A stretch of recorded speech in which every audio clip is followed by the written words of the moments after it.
Assalamualaikum warahmatullahi wabarakatuh. Perkenalkan, saya Sandi Kurniawan akan menjelaskan mengenai pengenalan dari routing. Baiklah, yang pertama adalah definisi dari routing.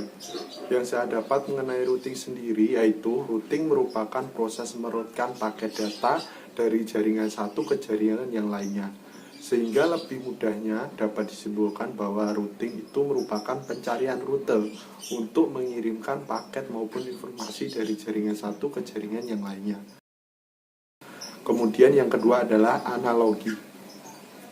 Analogi dari routing sendiri itu bagaikan jalur penghubung antar dua kota yang di dalamnya terdapat jembatan, jalan tol, persimpangan, lampu merah, dan sebagainya. Begitu pula dengan jaringan komunikasi data.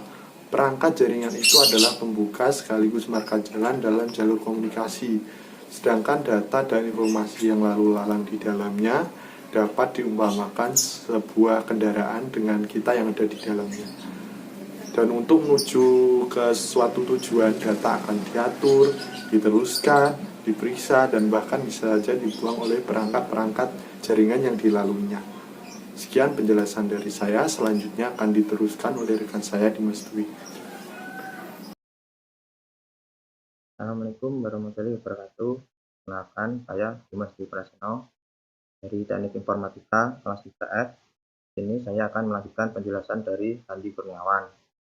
Untuk tujuan routing adalah suatu protokol yang digunakan untuk mendapatkan rute dari satu jaringan ke jaringan yang lain. Rute ini disebut dengan rute, dan informasi route secara dinamis dapat diberikan ke router yang lain ataupun dapat diberikan secara statis ke router lain. Manfaat routing. Routing adalah sebuah cara untuk metode pengiriman paket melalui sebuah jaringan atau network menuju sumber tujuan. Jenis dan cara kerja routing. Routing dibagi menjadi dua jenis, yaitu routing statis dan routing dinamis. Dan cara kerja routing statis dibagi menjadi tiga. 1.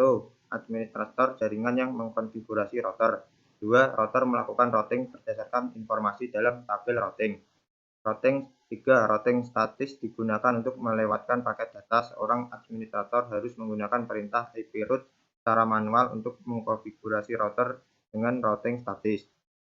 Cara kerja routing dinamis. Dynamic routing digunakan apabila memiliki lebih dari suatu route untuk tujuan yang sama.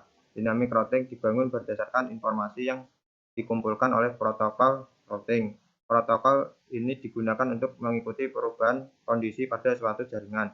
Protokol routing didesain tidak hanya untuk route backup jika route utama tidak berhasil, tapi juga untuk menentukan route mana yang terbaik untuk tujuan.